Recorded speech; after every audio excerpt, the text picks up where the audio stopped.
তো হ্যালো বন্ধুরা, কেমন আছো সব? আশা করছি সব ভালো আছো। তো আজকে চলে এসেছি একটা নতুন ভিডিও নিয়ে। তো আজকে আমার গাড়ি লোড হয়েছিল নীলগঞ্জ বারাসাতের শান্তি বেকরি। আমি চলে এসেছি এখন মেন হাইওয়েতে।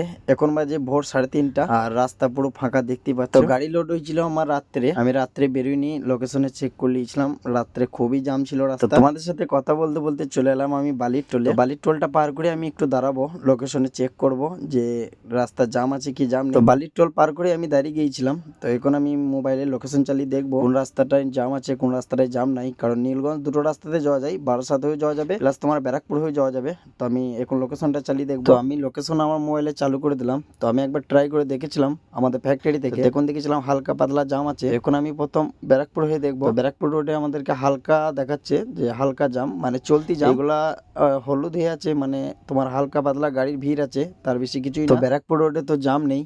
তো এবার আমি একবার বারাসাত মধ্যমগ্রাম রোডটা দেখবো, এয়ারপোর্ট রোডটা। এয়ারপোর্ট রোডটাতেও কোনো জাম ছিল না। আমি এখন বালি ব্রিজে চলে এসেছিলাম। আর আজকে কিন্তু খুবই ঠান্ডা, প্রায় 20 কিলোমিটার চলে এসেছিলাম। তো আমার গাড়ি হিট দেখছো একবারে জিরোতে হয়ে আছে, একটুকু হিট হয়নি। আর আমি যাব ব্যারাকপুর হয়ে, কারণ ব্যারাকপুর হয়ে আমাদের একটু শর্ট হয় বেশি আর আরাম হয় বেশি। আর বারাসাত হয়ে তবু হালকা পাতলা জাম থাকে। আর নাইটে বালি ব্রিজের ভিউটা কিন্তু খুবই সুন্দর লাগে। বালি ব্রিজ থেকে নেমে আমি ডানলপ মোড়ের ফার্স্ট সিগনালে চলে এসেছি। এইখানটায় সব টাইমই জাম লাগে।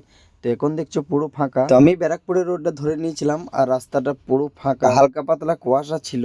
তো কুয়াশাতে গাড়ি চালানো খুবই অসুবিধা হয়। আমি এখন টাউনের ভেতরে আছি, সে কারণে কুয়াশাটা একটু কম, তবু গাড়ি চালানো যাচ্ছে। যেসব জায়গাগুলো ফাঁকা হয় সেই সব জায়গায় গাড়ি চালানো খুবই কষ্ট হয়, কারণ কুয়াশাতে কিছু দেখা যায় না। আমি আর কিছুক্ষণের মধ্যে ব্যারাকপুরের চিড়িয়ামোড় ঢুকবো, কিন্তু তার আগে আমি পেয়ে গেলাম এরকম কুয়াশা। আর ওই সামনে হালকা লাইট জ্বলছে, বুঝতেই পারছো একটা গাড়ি দাঁড়িয়ে আছে। আর শুধু পেছুকার লাইটটাই ভালোভাবে জ্বলছে, তাছাড়া কিছুই বোঝা যাচ্ছে না। আর এই রাস্তায় বাঁ সাইডে খুবই গাড়ি দাঁড়িয়ে থাকে। তো আমি ব্যারাকপুরের স্টেশনের কাছে চলে এসেছি, এখন বাজে 4:17। তো আমি এখন ব্যারাকপুরের রেল ব্রিজ চলে এসেছি। এটা একটাই রোড সিধা বারাসাত যাচ্ছে। তো ব্যারাকপুরের রেল ব্রিজ পার করে সিঙ্গেল রোড। আর রাস্তায় কুয়াশা দেখছো, খুবই অসুবিধা হচ্ছিল গাড়ি চালাতে। তো রাস্তা কিছু দেখা যাচ্ছিল না, সামনে থেকে গাড়ি আসছে কিন্তু ভালো করে বোঝা যাচ্ছে না কোন দিকে যাব কোন দিকে যাব না। তো আমি এখন চলে এসেছিলাম নীলগঞ্জ রোডে।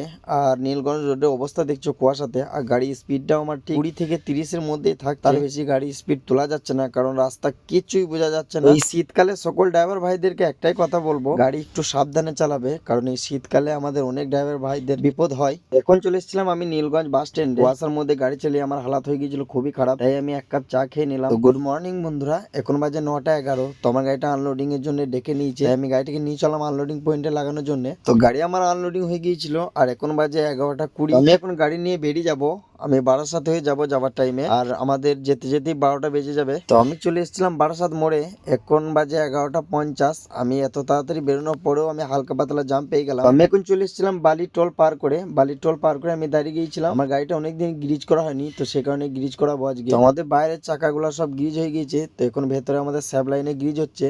তো সেই কারণে আমাকে পাম্প করতে হচ্ছে। গ্রিজ করে আমি চলে এসেছিলাম আমাদের কোম্পানিতে এসে আমি গাড়িটাকে একটু ধুলাই করে নিলাম, কারণ গাড়িটা অনেক দিন থেকে ধুলাই করা হয়নি আর গাড়িটা খুবই নোংরা হয়েছিল। আর এদিকে গাড়ি আমার লোডিং হতে লেগেছিল। তো দেখা হবে তোমাদের সাথে নেক্সট ভিডিওতে, ততক্ষণকার মতো বাই।